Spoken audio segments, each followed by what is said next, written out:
নমস্কার, দেখছেন নতুন বাংলা নিউজ পপুলার আর আমি উজ্জ্বল সরকার। একদম এভাবেই হুইচেল বাজিয়ে একদম সোজা চাকদার অলিতে গলিতে ঢুকে যাবে এই টোটো অ্যাম্বুলেন্স। হ্যাঁ, আজ চাকদাহ শহরের চাকদাহ পৌরসভার 6 নম্বর ওয়ার্ডের 3 নম্বর দুর্গানগর একদম বয়েজ ক্লাবের পাশে রবীন্দ্রনাথ পোদ্দার তার মায়ের স্মৃতির উদ্দেশ্যে এই টোটোটি উদ্বোধন করলেন, টোটো অ্যাম্বুলেন্সটি উদ্বোধন করলেন এবং সেই উদ্বোধনী অনুষ্ঠানে উপস্থিত ছিলেন চাকদা পৌরসভার চেয়ারম্যান অমলেন্দু দাস, চাকদা থানার ভারপ্রাপ্ত আধিকারিক অরিন্দম মুখোপাধ্যায় এবং উপস্থিত ছিলেন বিপিন বিহারী স্কুলের হেডমাস্টার মশাই দীপেন্দু বাগচি সহ বিশিষ্ট সমাজসেবী মৃণাল কুণ্ডু সহ একাধিক মানুষজন। এবং আজকের এই যে টোটো অ্যাম্বুলেন্স, সত্যি এই টোটো অ্যাম্বুলেন্স দেখলে আপনি ভাবতেই পারবেন না যে একটা টোটোকে এরকম মডেল করা যায়। তার কারণ টোটো অ্যাম্বুলেন্সের ভিতরে অক্সিজেন সিলিন্ডার থেকে শুরু করে আপনার ট্রেচার সমস্ত কিছু পরিষেবা, একটা অ্যাম্বুলেন্সে যা যা পরিষেবা থাকে সেই পরিষেবাগুলো কিন্তু থাকছে এই টোটো অ্যাম্বুলেন্সে। এবং সবচেয়ে মজার বিষয় যে এই টোটো অ্যাম্বুলেন্স হওয়াতে যে সুবিধাটি হবে যে দেখুন, বিভিন্ন শহরের বিভিন্ন পাড়ায় অনেক ছোট ছোট গলি রয়েছে, সরু গলি রয়েছে, যে গলিতে এই বড় অ্যাম্বুলেন্স হয়তো ঢোকে না, কিন্তু সেখানে কিন্তু এই টোটো অ্যাম্বুলেন্সটি অনায়াসেই পৌঁছে যাবে। এবং বিশেষত যেটা রবীন্দ্রনাথ বাবু জানিয়েছেন যে চাকদা শহরের বিভিন্ন প্রান্তের প্রত্যেকটি অলিতে গলিতে গিয়ে ঢুকে একদম বাড়ি থেকে সেই পেশেন্ট নিয়ে অন্তত চাকদা হাসপাতাল পর্যন্ত কিন্তু তারা পরিষেবা দেবেন এবং পুরোটাই বিনা পয়সায় তারা সার্ভিস দেবেন। এবং আমি বলেছিলাম যে তাহলে চালককে, তিনি রবীন্দ্রবাবু বলেছেন তিনি এবং তার ভাইরা আছেন এবং এলাকার মানুষও কিন্তু এগিয়ে এসছেন যে তারা সেই অ্যাম্বুলেন্স চালিয়ে হাসপাতালে পৌঁছে দেবেন। তার পাশাপাশি যেটা বলবো যে দেখুন, চাকদা থানার আইসি অরিন্দম মুখোপাধ্যায় একদম সরাসরি আজ সেখানে একদম অ্যাম্বুলেন্স স্টার্ট দিয়ে কিন্তু উদ্বোধন করেন। তার পাশাপাশি চাকদা পৌরসভার চেয়ারম্যান অমলেন্দু দাস এবং হেডমাস্টার মশাই দীপেন্দু বাগচি তারা কিন্তু প্রদীপ প্রজ্বলনের মাধ্যমে এই অ্যাম্বুলেন্সের সূচনা করেন। দেখুন, এই অ্যাম্বুলেন্স যখন হুইসেল দিতে আপনার এলাকায় ঢুকবে, সত্যি আপনি এক অভিনত্ব পাবেন আর আপনি ভাবতেই পারবেন না এটি একটি টোটো। আর সেই টোটো এই আস্ত একটা অ্যাম্বুলেন্স বানিয়ে রীতিমতো তাক লাগিয়েছে কিন্তু চাকদারই একজন শিল্পী। আমি তারও পরিচয় করাবো, তার সঙ্গে আমরা কথা বলেছি। এবার আপনারা দেখুন সরাসরি যে চাকদার রাস্তায়, চাকদার বিভিন্ন অলিতে গলিতে সরাসরি বিনা পয়সায় পরিষেবা দেবে এই টোটো অ্যাম্বুলেন্সটি। এবং বিস্তারিত শুধুমাত্র নতুন বাংলা নিউজের পর্দায় দেখুন। পৃথিবীর 3 ভাগ জল 1 ভাগ স্থল, তাই পানীয় জলের অভাব নেই, কিন্তু বিশুদ্ধ পানীয় জল একটাই, বৃষ্টি অ্যাকোয়া। প্রতি ফোঁটায় আনে তৃপ্তি, মেটায় তেষ্টা। বৃষ্টি অ্যাকোয়া, বিশুদ্ধ পানীয় জল। চাকদহ শহরের 6 নম্বর ওয়ার্ডের 3 নম্বর দুর্গা কলোনি এলাকায় শুক্রবার থেকেই চালু হয়েছে টোটোতে বিনামূল্যে অ্যাম্বুলেন্স পরিষেবা। প্রাক্তন পুলিশ কর্মী রবীন্দ্রনাথ পোদ্দার ব্যক্তিগত উদ্যোগে নিজের মায়ের স্মৃতির উদ্দেশ্যে এই পরিষেবা চালু করেছেন। একটি টোটোকে মডিফাই করে অ্যাম্বুলেন্সের রূপ দেওয়া হয়েছে। সেখানে রোগী শোয়ার জন্য বেডের পাশাপাশি অক্সিজেন, সাইরেন সবকিছুই রাখা হয়েছে। কলকাতা পুলিশের গোয়েন্দা বিভাগের প্রাক্তন এই পুলিশ কর্মী জানান, শহরের মানুষের হঠাৎ প্রয়োজন, দিনরাত বিনামূল্যে এই পরিষেবা মিলবে। চাপ বাড়লে আরও টোটো অ্যাম্বুলেন্স তৈরি করা হবে বলেও জানান তিনি। অনুষ্ঠানে উপস্থিত ছিলেন চাকদহ থানার আইসি অরিন্দম মুখোপাধ্যায় সহ আরও অনেকে। দেখো, আমরা যে যেখানেই থাকি না কেন, সমাজের আমাদের প্রত্যেকের কাজই হচ্ছে মানুষের পাশে দাঁড়ানো। আজকে রবীন্দ্রনাথবাবু যে কাজটি করেছেন একটাই তো কাজ, সেটা হচ্ছে মানুষের পাশে দাঁড়ানোর জন্য নিজের ব্যক্তিগত সঞ্চিত অর্থ খরচ করে একটি টোটো তৈরি করেছেন। যে এই টোটোটা নিয়ে মানুষের যে অসুস্থ মানুষজন থাকবেন চাকদা শহরের বা অন্যান্য জায়গার, তাদের হাসপাতালে পৌঁছানো। এত বড় ভালো উদ্যোগে যদি পাশে না দাঁড়ায় তাহলে কোথায় দাঁড়াবো? 6 নম্বর ওয়ার্ডের সুনাগরিক একজন প্রাক্তন পুলিশ অফিসার, তিনি আমাকে আমন্ত্রণ জানাতে গেছিলেন এবং তার বিষয়বস্তু বললেন, আমি শুনে অভিভূত হয়েছি। এটা সময়োচিত এবং বলিষ্ঠতম পদক্ষেপ সুনাগরিক মাননীয় রবীন্দ্রনাথ পোদ্দার মহাশয়। কারণ অ্যাম্বুলেন্স দিনের বেলায় তবুও কোনো যে পাওয়া যায়, কিন্তু যত রাত বাড়ে যে সমস্ত অ্যাম্বুলেন্স মানুষকে পরিষেবা দেয় তাদের অনেকটাই নিরুদ্দেশ হয়ে যান। আমার পৌরসভার অ্যাম্বুলেন্স আছে, আমরা চেষ্টা করি সারা রাত যারা কর্মচারী থাকে আমাদেরকে সার্ভিস দেওয়ার, কিন্তু পৌরসভার একটা অ্যাম্বুলেন্স দিয়ে তো সারা চাকদাকে পরিষেবা দেওয়া যায় না। সেই হিসেবে যারা বেসরকারি তারা অতটা অ্যাক্টিভ থাকে না রাতেবার। কিন্তু রবীন্দ্রনাথবাবু আমাকে কথা দিলেন যে আমি এই অ্যাম্বুলেন্স সারারাত্রির জন্যই যখন মানুষ চাইবেন পৌঁছে যাবে তার বাড়িতে। এবং একটি টোটোতে রিমডেলিং করে তিনি আধুনিক পদ্ধতিতে এখানে টেচার থাকবে, অক্সিজেন এইসব যেমন যা দরকার একজন এমার্জেন্সি মুমূর্ষু রোগীর জন্য, সমস্ত ব্যবস্থাটাই তিনি রাখতে পারছেন বৈজ্ঞানিক পদ্ধতিতে। এটা একটা খুব ভালো উদ্যোগ এবং আমি ওনাকে পরামর্শ দিয়েছিলাম যে রবীন্দ্রনাথবাবু, একটা অ্যাম্বুলেন্স দিয়ে আপনি এত বড় চাকদা এরিয়া 1,30,000 মানুষের পাশে আপনি পুরো পরিষেবা দিতে পারবেন না মানুষকে। তা উনি বলেছেন যে আমি আগামী দিনে আরও এরকম কয়েকটি টোটো অ্যাম্বুলেন্স যাতে আমি মানুষের জন্য উৎসর্গ করতে পারি আমি তৈরি আছি। তো ওনাকে অসংখ্য ধন্যবাদ। একজন প্রাক্তন পুলিশ অফিসার, তাকে স্বাগত জানাচ্ছি। সমাজসেবায় তিনি নেমেছেন। একটা বদনাম আছে পুলিশের, শুধু নিজেরটা ভাবেন, কিন্তু হয়তো কিছু কিছু, তাই সব পুলিশ নিশ্চয়ই তার নয়, কিন্তু রবীন্দ্রনাথবাবু তার ব্যতিক্রম।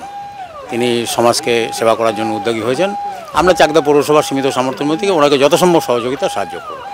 একটা ছোট্ট ক্ষুদ্র প্রয়াস নিয়েছি, যেটা একটা অ্যাম্বুলেন্সের মাধ্যমে আমাদের এই এলাকায় অনেক দুস্থ রুগী আছে এবং দুস্থ পরিবার আছে এবং অনেক জায়গায় অ্যাম্বুলেন্সগুলো ঢুকতে পারে না, বড় বড় অ্যাম্বুলেন্স। সেইখানে আমার এই ছোট্ট ক্ষুদ্র অ্যাম্বুলেন্সটা নিয়ে সেই সমস্ত রুগীদের আমি যদি চটজল দিয়ে আমাদের চাকদা হসপিটালে পৌঁছাতে পারি, তাহলে সে একটা পরিষেবা পাবে। এই উদ্যোগে আমার মায়ের স্মৃতির উদ্দেশ্যে আমি এই অ্যাম্বুলেন্সটা তৈরি করেছি, যাতে এই এলাকার আমাদের শুধু এই 6 নম্বর ওয়ার্ড নয়, চাকদা টোটাল এলাকাটাকে আমি কভার করব। আমাদের যে সমস্ত ফোন নাম্বার আছে, জাস্ট একটা ফোন করবে, দিন এবং রাত্রে সবসময় আমাদের অ্যাম্বুলেন্স চালু থাকবে এবং আমাদের অ্যাম্বুলেন্সে অক্সিজেন আছে। যদি কারোর অক্সিজেনের পরিষেবা দরকার হয়, সেই অক্সিজেনটুক দিয়েও আমরা হসপিটালে নিয়ে যেতে পারবো। ঠিক, আপনার মায়ের নাম কি? আমার মায়ের নাম ঈশ্বর কনকলতা পোদ্দার। আপনার নাম? আমার নাম শ্রী রবীন্দ্রনাথ পোদ্দার। আপনাদের বাড়ি কোথায়? আমার বাড়ি এই 6 নম্বর ওয়ার্ডেই, 3 নম্বর দুর্গানগর, নিয়ার বয়েজ ক্লাব।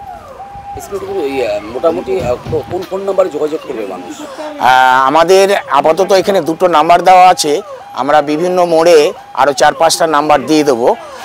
প্রথম নাম্বার হচ্ছে 8778618112, নেক্সট 86977746 আপাতত এই 2টো নাম্বারে যোগাযোগ করলেই পরিষেবাটা পাবে এবং আমরা বিভিন্ন মোড়ে আরও 3-4টে নাম্বার দিয়ে দেবো, যাতে প্রত্যেককে আমরা যাদের কাছে নম্বরে ফোন যাবে তারা এই অ্যাম্বুলেন্সটা ব্যবহার করতে পারবে বিনা পয়সায়। এখানে কোনো পয়সার কোনো ভূমিকা নেই, শুধু বিনা পয়সায় আমাদের হসপিটাল পর্যন্ত নিতে পারলে সেই রুগীটার অন্তত একটুখানি পরিষেবা দিতে পারবো। কেন এইরকম চিন্তা ভাবনা আসলো? আমি যখন চাকরি করতাম, আমি কলকাতা পুলিশের ডিটেকটিভ ডিপার্টমেন্টের অফিসার ছিলাম, তখন থেকে একটা মনে মনে স্থির করেছি যে আমি একটা দুস্থ রুগীদের বা দুস্থ পরিবারদের বা এমনি কোনো মানে অসুস্থ রুগীদের একটু যদি সেবার একটু কিছু করে দিতে পারি, এইটাই আমার মনে মনে শুধু জেগেছিল। তাই আমি রিটায়ারের পরে এই অ্যাম্বুলেন্সটা আমি তৈরি করেছি আমার মায়ের স্মৃতির উদ্দেশ্যে, যাতে প্রত্যেকে ব্যবহার করতে পারে বিনা পয়সায়। কত টাকা খরচ করলো আপনার? প্রায় 2 লাখের কাছে খরচা পড়ে গেছে।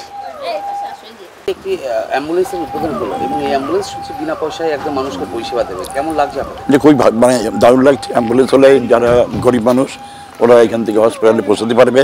উনি মানে বিনা পয়সায় পরিষেবা দিচ্ছে, এই জন্য আমি রবীন্দ্রনাথ পোদ্দার মশাইকে আর গৌতম মালারকে অশেষ ধন্যবাদ জানাচ্ছি। আপনার নাম? আমার নাম মিলনকান্ত কুণ্ডু, চাকদা চমাথার। এদেরকে একটা যে বিনা পয়সা যে পরিষেবা দিচ্ছে অ্যাম্বুলেন্স টোটো, তো আমি দাদাকে বিশেষ করে ধন্যবাদ দিচ্ছি যে দাদা এই উদ্যোগটা নিছে, এটা সবচেয়ে বড় ব্যাপার। তো আমি চাচ্ছি যে আমি যে এই দাদার গাড়িটা তৈরি করছি, এটা আমার একটা বড় পাওনা। তো দাদা অনেক বড় মনের মানুষ, ওনার যে চিন্তাধারাটা সেটা যাতে আরও ভালোভাবে উনি কাজটা করতে পারে, সেটাই আমাদের আশা। টোটোকে অ্যাম্বুলেন্স মানে এটা তো একদম অন্য রূপে দেখছি, মানে এটা আপনি হেলিকপ্টার বানিয়েছিলেন, এবারে অ্যাম্বুলেন্স বানালেন। হ্যাঁ, আগামী দিনে কি চিন্তা আছে? আসলে চিন্তা বলতে এটা দাদাই বলেছিল যে একটা অ্যাম্বুলেন্স টোটো বানাবে, উনি আমার কাছে এসেছিলো।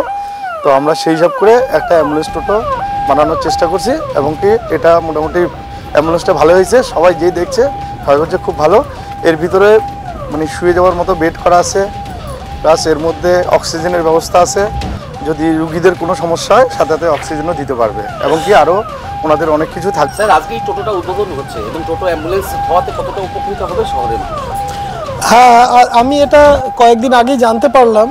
রবীন্দ্রনাথ বাবু আমাদের বিদ্যালয়ে একটি ছাত্রের বাবা, সেই হিসেবে তিনি আমাদের বিদ্যালয়ের অভিভাবক বটে, তিনি একটি শুভ প্রচেষ্টার কথা বিদ্যালয়ে গিয়ে জানান এবং জানতে পারলাম যে তিনি তার মায়ের স্মৃতির উদ্দেশ্যে একটি অ্যাম্বুলেন্স উদ্বোধন করতে চাইছেন, যে অ্যাম্বুলেন্সটি সম্পূর্ণ বিনামূল্যে এখানকার মানুষদেরকে পরিষেবা দেবে। এই অ্যাম্বুলেন্সের সঙ্গে যে সম্পর্কটা না বললেই নয়, সেটা হচ্ছে মুমূর্ষু রোগী, অর্থাৎ যার প্রাণ দান করার ক্ষমতা আছে সেরকম একটি যন্ত্রবাহক ডেফিনেটলি অ্যাম্বুলেন্স। একটি বিদ্যালয়ের পার্শ্ববর্তী বিদ্যালয় দুর্গানগর বিপিন বিহারী বিদ্যাপীঠের সঙ্গে জড়িত থাকার সুবাদে আমরা প্রায়শই এটা অনুভব করি, আমাদের কাছে এই সমস্যাগুলো আসে। কোনো ক্লাস চলাকালীন কোনো ছাত্রছাত্রী হঠাৎ কোনো দুর্ঘটনার শিকার হয়ে পড়ে, হয়তো কোনো কারণে তার চলতে ফিরতে গিয়ে আঘাত পেল, বিভিন্ন রকম সমস্যার সৃষ্টি হয়, বা কেউ কখনো কোনো একটা সময় আক্রান্ত হয়ে পড়ে কোনো কারণে। এই ধরনের যে সমস্যাগুলো আসে তখন আমরা খুব তড়িঘড়ি করি কি স্থানীয় কোনো ডাক্তারকে নিয়ে দেখাই, বা টোটো অটোতে করে তাদেরকে চাকদা হাসপাতাল পর্যন্ত নিয়ে যেতে হয়। সেই কাজটা, সেই কষ্টটা আমরা বুঝতে পারি যে ওই সময় যদি তার কাছে একটা ভালো পরিষেবা থাকতো তাহলে ছাত্র বা ছাত্রীটির আরও বেশি সুবিধা হতো। সেই কষ্ট থেকে লাঘব হতে চলেছে, এটা একদম নিশ্চিত। পাশাপাশি এই গাড়ির আকার আকৃতিটা অন্যান্য অ্যাম্বুলেন্সের থেকে ছোট হওয়ার জন্য এমনও অনেক জায়গায় এটা পৌঁছে যেতে পারবে যেখানে বড় অ্যাম্বুলেন্স পৌঁছতে পারে না। অর্থাৎ এমন মানুষও এই অ্যাম্বুলেন্স পরিষেবার সুযোগ পাবে যারা হয়তো তাদের বসবাসজনিত জায়গার কারণে স্বপ্নেও দেখেনি যে এরকম সুবিধা পাওয়া যেতে পারে। সর্বোপরি আমি অবশ্যই রবীন্দ্রনাথ পোদ্দার, ওনাকে ধন্যবাদ জানাবো যে ব্যক্তিগত উদ্যোগে এই রকম একটি সাধু প্রয়াস নেওয়ার জন্য। আমরা যদি সকলেই ছোট ছোট পদক্ষেপে এইভাবে এগিয়ে আসি তাহলে সমাজটা যে একদিন আবার নতুন করে ঘুরে দাঁড়াবে সে নিয়ে কোনো রকম সন্দেহ নেই। ধন্যবাদ আমাদের রবীন্দ্রনাথ বাবুকে আরেকবার, এবং তার মায়ের স্মৃতির প্রতি আমারও শ্রদ্ধা রইল। আমি দিব্যেন্দু বাগচি, প্রধান শিক্ষক, দুর্গানগর বিপিন বিহারী বিদ্যাপীঠ। নদিয়ার সবথেকে বড় English medium school JRS public school প্রায় ৩৫ বিঘা জমির ওপর গড়ে উঠেছে বিশাল ক্যাম্পাস। নার্সারি থেকে শুরু করে উচ্চ মাধ্যমিক, ITI college, law college, BEd college, ভর্তি চলছে জেআরএস পাবলিক। আপনি কোথায় ইনভেস্ট করবেন, কেন করবেন বুঝতে পারছেন না তো? সঠিক গাইডলাইন পেতে আজই আসুন নদিয়ার চাকদাতে নিবেদিতা প্রাইভেট লিমিটেডে। Nivedita private limited, marketing and distribution service. Balcony বা সিঁড়ির রেলিং, মডিউলার কিচেন বা ড্রয়িং রুম, এক কথায় আপনার স্বপ্নের বাড়িকে করে তুলুন আরো সুন্দর। Chakdah ply centre, gorgeous look বা কোয়ালিটি সবে ৩ number 1 Chakdah ply centre. Chakdah ply centre, KBM, Chakdah, Nadia. হোমওয়ার্কটা করেছো? হ্যাঁ স্যার। এ বাবা, ভুল করেছো কেন? চোখে কেমন ঝাপসা দেখছি, লিখতে আর পড়তে খুব সমস্যা হচ্ছে। চাকদার মডার্ন অপটিক্স থেকে ভালো চোখের ডাক্তার দেখিয়ে নাও। প্রতিদিন প্রকৃত চোখের ডাক্তার ও দৃষ্টি বিশেষজ্ঞ মডার্ন অপটিক্স চাকদহে। স্যামসাং, জিও, রিয়েলমি, নদিয়ার একমাত্র অথরাইজড ডিস্ট্রিবিউটর ঘোষ কমিউনিকেশন, থানার মোড়, Chakdah, Nadia. Chakdah aluminium centre, ply, কাঁচ, laminates, kitchen fittings, door lock, window ও অ্যালুমিনিয়ামের খুচরো ও পাইকারি বিক্রেতা। Chakdah aluminium centre, Purbalalpur 50 number রেলগেটের পাশে, চাকদা, নদিয়া। ভাবছেন 3 স্টার ক্যাটাগরিতে কাটাবে? রুম রে মাত্র 1500 টাকা থেকে স্টার, খাওয়া দাওয়া রিজনেবল প্রাইস। নদিয়ার একমাত্র 3 স্টার ক্যাটাগরি হোটেল এনবি সোনার বাংলা হোটেল, কল্যাণী এইমসের ঠিক উল্টো দিকে, কল্যাণী, নদিয়া। নদিয়া জেলার সবথেকে বড় বিল্ডার্স চাকদার মা মনসা বিল্ডার্স, রড ও সিমেন্টের পাইকারি ও খুচরো বিক্রেতা। মা মনসা বিল্ডার্স, পদ্মবিলা, চাকদা, নদিয়া। রড কেনাকাটায় থাকছে ডিসকাউন্ট অফার। মা মনসা বিল্ডার্স।